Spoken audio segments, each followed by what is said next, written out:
Police inspector ಒಬ್ಬರಿಗೆ ಮಹಿಳೆ ಬರೆದಂತಹ ಪ್ರೇಮ ಪತ್ರ ದೊಡ್ಡ ಮಟ್ಟದಲ್ಲಿ ಸದ್ದನ್ನ ಮಾಡಿತ್ತು. ಈಗ ಆಕೆಯ ಹಿನ್ನೆಲೆ ಮತ್ತಷ್ಟು ಹೊರಬರ್ತಾ ಇದೆ. ಪೊಲೀಸ್ ಇನ್ಸ್ಪೆಕ್ಟರ್ಗೆ ಮಹಿಳೆಯಿಂದ ಪ್ರೀತಿ ಕಾಟ ಬಗೆದಷ್ಟು ಬಯಲಾಗ್ತಾ ಇದೆ. ಸಂಜನಾ ಉರುಫ್ ವನಜಾ ಬ್ಯಾಕ್ಗ್ರೌಂಡ್. ಆರೋಪಿ ಮಹಿಳೆ ಸಂಜನಾ ವಿರುದ್ಧ ಸಾಲು ಸಾಲು ಪ್ರಕರಣಗಳು ದಾಖಲಾಗಿರೋದು ಗೊತ್ತಾಗ್ತಾ ಇದೆ. ಈ ಹಿಂದೆ ಕಾಂಟ್ರಾಕ್ಟರ್ ಒಬ್ಬರಿಗೆ ಹನಿ ಟ್ರ್ಯಾಪ್ ಮಾಡಿದಂತಹ ಆರೋಪವೂ ಕೂಡ ಸಂಜನಾ ಮೇಲೆ ಕೇಳಿ ಬಂದಿದೆ. ಸತೀಶ್ ರೆಡ್ಡಿ ಎಂಬ ಕಾಂಟ್ರಾಕ್ಟರ್ಗೆ ಹನಿ ಟ್ರ್ಯಾಪ್ ಮಾಡಿದ್ರಂತೆ ಸಂಜನಾ. ಎರಡೆರಡು ಬಾರಿ ಪೊಲೀಸ್ ಠಾಣೆಗೆ ದೂರು ಕೊಟ್ಟಿದ್ದಾರೆ. ಕಾಂಟ್ರಾಕ್ಟರ್ ಸತೀಶ್ ರೆಡ್ಡಿ ಹಣ ಇರೋರನ್ನ, ಒಳ್ಳೆ ಹುದ್ದೆಯಲ್ಲಿರೋರನ್ನ ಸಂಜನಾ ಟಾರ್ಗೆಟ್ ಮಾಡ್ತಾ ಇದ್ರು. ಅವರ ಹಿಂದೆ ಪ್ರೀತಿ ಪ್ರೇಮ ಅಂತ ಬೀಳ್ತಾ ಇದ್ರು. ಅವರನ್ನ ಪುಸಲಾಯಿಸಿ ಪರಿಚಯ ಮಾಡಿಸ್ಕೊಳ್ತಾ ಇದ್ರು. ತದನಂತರ ಅವರಿಂದ ಹಣ ಪೀಕುವಂತಹ ಕೆಲಸ ಆಗ್ತಾ ಇತ್ತು ಅನ್ನುವಂತಹ ವಿಚಾರ ಸಂಜನಾ ಬ್ಯಾಕ್ಗ್ರೌಂಡ್ ವೆರಿಫಿಕೇಶನ್ಗೆ ಹೋದಂತಹ ಸಂದರ್ಭದಲ್ಲಿ ಗೊತ್ತಾಗ್ತಾ ಇದೆ. ಆಕೆಯ ಹಿನ್ನೆಲೆಯನ್ನು ಕೆದಕಿದಂತಹ ಸಂದರ್ಭದಲ್ಲಿ ಗೊತ್ತಾಗ್ತಾ ಇದೆ. ಸಂಜನಾ ಅಲಿಯಾಸ್ ವನಜಾ ಈಕೆ ಇದನ್ನೇ ವೃತ್ತಿ ಮಾಡಿಕೊಂಡಿದ್ಲಾ ಅನ್ನುವಂತಹ ಅನುಮಾನ ಮತ್ತು ಪ್ರಶ್ನೆ ಕೂಡ ಮುನ್ನೆಲೆಗೆ ಬರ್ತಾ ಇದೆ. ಆರೋಪಿ ಮಹಿಳೆಯ ಹಿನ್ನೆಲೆಯನ್ನು ಕೆದಕಿದಂತಹ ಸಂದರ್ಭದಲ್ಲಿ ಎಲ್ಲ ವಿಚಾರಗಳು ಹೊರಬರ್ತಾ ಇರುವಂಥದ್ದು. ಮೊದಲಿಗೆ ಹಣ ಇರುವಂತಹ ವ್ಯಕ್ತಿಗಳಿಗೆ ಗಾಳ ಹಾಕ್ತಾ ಇದ್ಲು ಸಂಜನಾ. ನಂತರ ಅವರನ್ನ ಮನೆಗೆ ಊಟಕ್ಕೆ ಆಹ್ವಾನ ಮಾಡ್ತಾ ಇದ್ರು ಅನ್ನೋದು ಗೊತ್ತಾಗ್ತಾ ಇದೆ.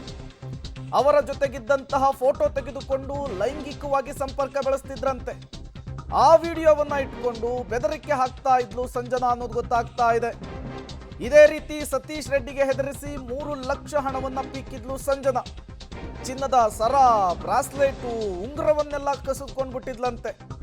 2022ರಲ್ಲಿ ರಾಮೂರ್ತಿ ನಗರ ಠಾಣೆಯಲ್ಲಿ ಮೋಸ ಹೋದಂತಹ ಸತೀಶ್ ರೆಡ್ಡಿ ದೂರು ಕೊಟ್ಟಿದ್ರು.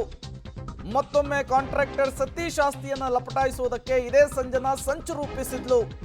ಕೆಆರ್ಪುರ ಪೊಲೀಸ್ ಠಾಣೆಯಲ್ಲಿ ಪ್ರಕರಣವನ್ನು ದಾಖಲಿಸಿಕೊಂಡಿದ್ರು ಸತೀಶ್ ಅನ್ನೋದು ಗೊತ್ತಾಗ್ತಾ ಇದೆ. ಸಂಜನಾ ವಿರುದ್ಧ ಹಲವರಿಗೆ ಹನಿ ಟ್ರ್ಯಾಪ್ ಮಾಡಿದಂತಹ ಆರೋಪ ಕೂಡ ಕೇಳಿ ಬರ್ತಾ ಇದೆ. ಇದೇ ಸಂಜನಾ ಹನಿ ಟ್ರ್ಯಾಪ್ ಅನ್ನ ಕಾಯಕ ಮಾಡಿಕೊಂಡು ಸಮಾಜದಲ್ಲಿರುವಂತಹ ಹಲವು ಪ್ರಮುಖರಿಗೆ, ಅದರಲ್ಲೂ ಕೂಡ ದುಡ್ಡಿರೋರಿಗೆ, ಒಳ್ಳೆ ಹುದ್ದೆಯಲ್ಲಿರೋರನ್ನ ಟಾರ್ಗೆಟ್ ಮಾಡ್ತಾ ಇದ್ಲು ಅನ್ನೋದು ಗೊತ್ತಾಗ್ತಾ ಇದೆ. ಈಕೆ ಅಂತಿಂತಹ ಚಾಲಾಕಿಯಲ್ಲ, ಈಕೆ ಮಾಯಾಂಗನೆ ಅನ್ನೋದು ಗೊತ್ತಾಗ್ತಾ ಇದೆ. ಯಾರು? ಸಂಜನಾ. ಪೊಲೀಸ್ ಅಧಿಕಾರಿಗಳನ್ನು ಕೂಡ black mail ಮಾಡಿದ್ಲಂತೆ Sanjana. Black mail ಮಾಡಿ ದೂರು ಸಹ ಸಂಜನಾ ಕೊಟ್ಟಿದ್ಲು. 2018ರಲ್ಲಿ ಜಗದೀಶ್ ಅನ್ನುವಂತಹ ಹೆಡ್ ಕಾನ್ಸ್ಟೇಬಲ್ ಮೇಲೆ ದೂರು. ಮದುವೆಯಾಗೋದಾಗಿ ನಂಬಿಸಿ ವಂಚನೆ ಮಾಡಿರೋದಾಗಿ ದೂರು ಸಲ್ಲಿಕೆ ಮಾಡಿದ್ದಾರೆ ಇವರು. ವೈಟ್ಫೀಲ್ಡ್ ಪೊಲೀಸ್ ಠಾಣೆಯಲ್ಲಿ ಪ್ರಕರಣವನ್ನ ಇದೇ ಸಂಜನಾ ದಾಖಲಿಸಿದ್ರು.